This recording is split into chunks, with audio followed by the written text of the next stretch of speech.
EA just got bought out for $55 billion, the biggest deal in the history of gaming. In the same week it closed, the guy at the very top cut himself a check that's going to make your blood boil. Halo's big anniversary remake is getting review bombed so hard it's now the lowest rated Halo campaign ever made. And the reason why is going to sound painfully familiar. A brand new Marvel fighting game got so popular that its beta literally dragged PlayStation Network offline for hours. Xbox might be about to drop Xbox 360 games onto your PC and your handheld. Palworld basically beat Nintendo in court. And yeah, we're all still sitting here refreshing the page for GTA 6. We're talking about all of that and even more this week, so strap in, tap that like button, and let's get plugged in. This is your Darth Trooper download.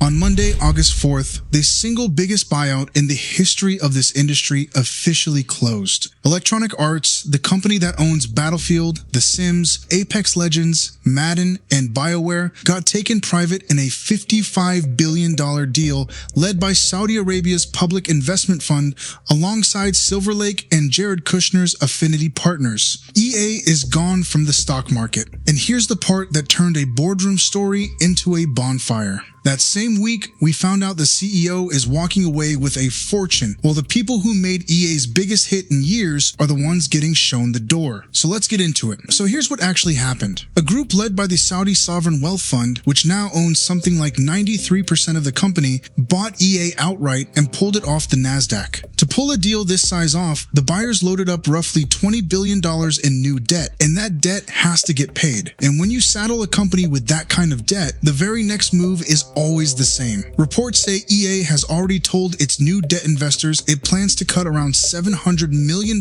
in annual costs, including about $170 million in what they very politely call organizational efficiencies. If you have followed this industry for more than 5 minutes, you know exactly what that phrase means. It means layoffs. And the timing is the twist of the knife. EA just had a monster with Battlefield 6, record-setting success. And in the middle of that success, EA laid off Battlefield franchise staff across its studios. Then, on July 29th, EA's annual filing dropped and it showed CEO Andrew Wilson's pay for the year at roughly $38.6 million, up about 27%.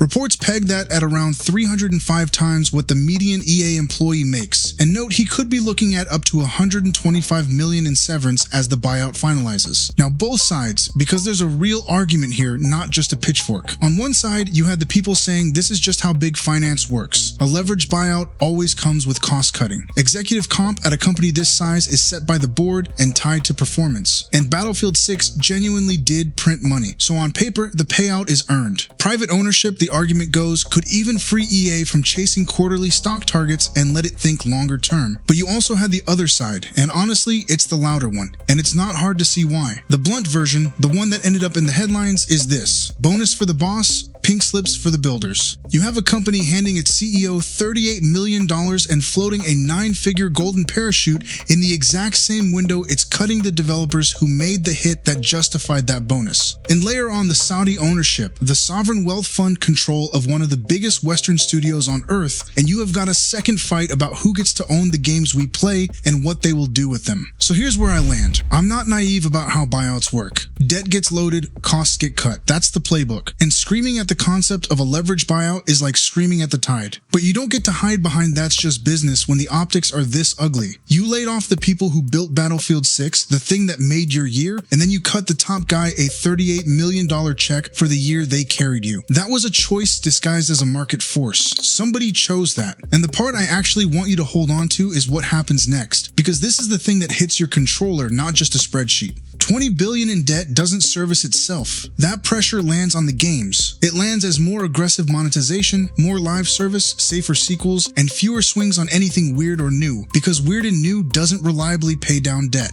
The Sims, Apex, BioWare, they all now answer to a balance sheet with a very hungry interest payment attached. So the honest, unfun take is this: keep your expectations low and your wallet closed until EA shows you what kind of owner this new group actually is. Hope I'm wrong. History says I'm not. So I want to know where you actually land. Is a $38 million payday defensible the same week you cut the Battlefield team? Or is that the most EA thing that has ever happened? And are you worried about what Saudi ownership means for these franchises? Drop it below. Then there's a lot more we have got to get into in a minute, but first, real quick, we're building a community for gamers just like you over in the Discord, so if you want in on the ground floor, click the link down below and come make some friends. But then diving right back into it, from a corporate bonfire to a community one. On July 28th, Microsoft dropped Halo Campaign Evolved, a big remake of the campaign that basically launched Xbox 25 years ago. The critics mostly liked it, scores landed around an 80, and then the players got their hands on it, and it's currently sitting at a mixed rating on Steam, a user score around a 5.2 on Metacritic, and by aggregate, it's reportedly the lowest rated mainline Halo campaign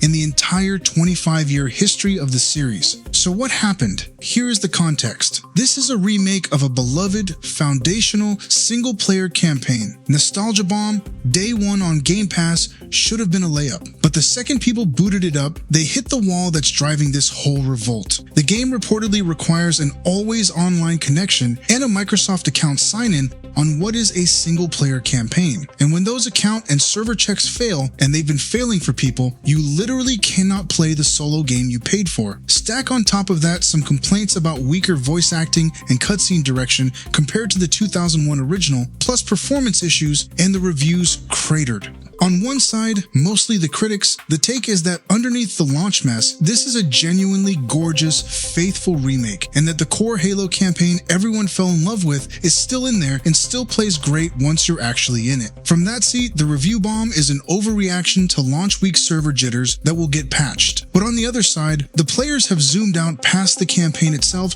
to the principle behind it. Their argument is dead simple and honestly hard to beat. A single-player game should not require an always online connection to play, full stop. And the fact that a login failure can lock you out of a 25-year-old campaign you already own is exactly the kind of thing that erodes trust. This is preservation anxiety too. If it needs their servers to run, what happens to it in 10 years? My honest read, the players are correct and it's not close. A single-player campaign, a remake of the game that's basically the reason Xbox exists, should launch and run offline, period. There is no version of you need to be online and logged in to replay Halo 1 by yourself that I'm going to defend. So the review bomb as a message is completely earned, but I will separate the message from the game because that's my job. If Microsoft patches the always online requirement out, or at least makes the offline path actually work, then underneath all this is probably a really good remake that ends up worth your time on Game Pass. So my advice is simple. Do not buy it at full price right now to make a point. Just let it sit. Watch whether that mixed climbs once the server nonsense gets fixed. Reward the studio for fixing it, not for shipping it broken. Vote with the wish list, not the wallet, at least until it works the way it always should have. So tell me, is always online on a single player campaign an instant deal breaker for you? Or are people overreacting to launch week problems? And Halo veterans, does this remake do the original justice or not? Comments, go. Speaking of servers getting hammered, this next one is almost funny.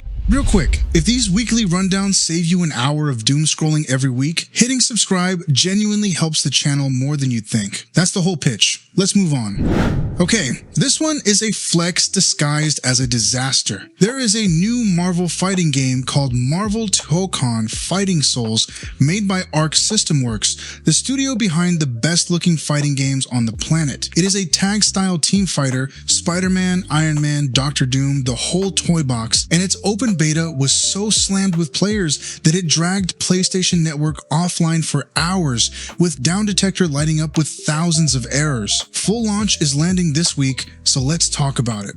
Quick context. Arc System Works are the people behind Guilty Gear and Dragon Ball FighterZ, so anything they touch, the fighting game world pays attention. Bolt the Marvel roster onto that pedigree and you get mainstream reach way beyond the usual FGC crowd. The beta demand was so high, it took down Sony's network, and here's the wrinkle that made it everyone's problem. The PC version also requires a PlayStation Network account to log in, so when PSN fell over, it didn't just hit console players, it locked out the Steam players too. Here's glass half full versus glass half empty. One camp says a beta this popular that it melts Sony's servers is the best possible problem to have. It's proof the game is a genuine hit before it even launches. The other camp is looking at the launch reports of Unreal Engine crashes, shader compilation stutter, anti-cheat headaches, and mandatory PSN sign-in on PC and saying, great game, but this is another rough technical launch in a year that has been full of them. My quick take?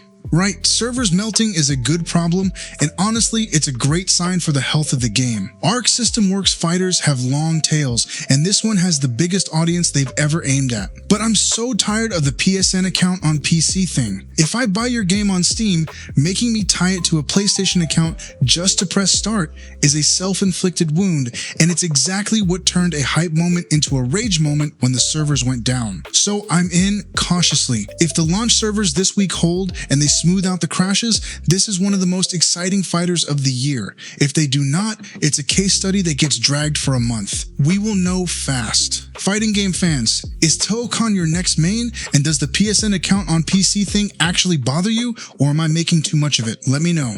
But then for the final block, here's the rest of the gaming news you need to know before I let you go. A leaked internal Microsoft roadmap, reported by The Verge, lays out a plan to let publishers opt their Xbox 360 games into backward compatibility on PC, on handhelds, and on every future Xbox under something codenamed Project Helix.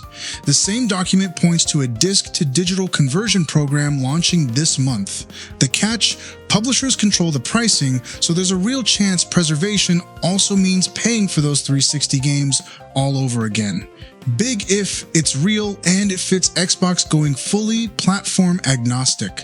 Just remember, this is a leak, not an announcement, so hold it loosely until Microsoft says it out loud. Remember when Nintendo and the Pokemon Company sued Pocket Pair, the tiny studio behind Palworld, and everyone assumed that was the end of Palworld? Yeah, that has completely fallen apart. The patent case has been narrowed down to only older versions of the game, and reporting now suggests Nintendo stands to win as little as $30,000, which for Nintendo is couch cushion money.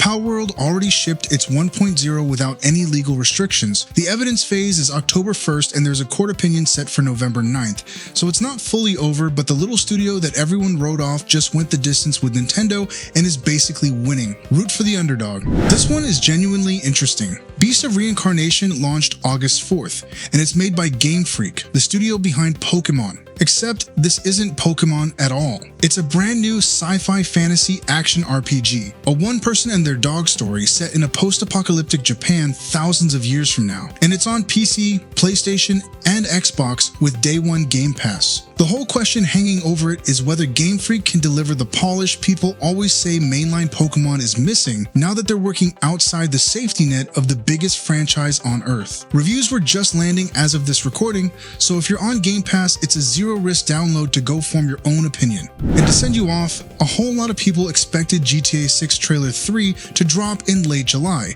It did not. Now the insider chatter has slid to an August gameplay reveal, and the entire internet is stuck in that beautiful, stupid loop of refreshing Rockstar's page every morning like it owes us money. The game itself is still dated November 19th, so there's no news, which is itself the news. The wait continues. If that trailer drops the second I stop recording, just know I felt a disturbance in the force. Which brings us to the end of the show.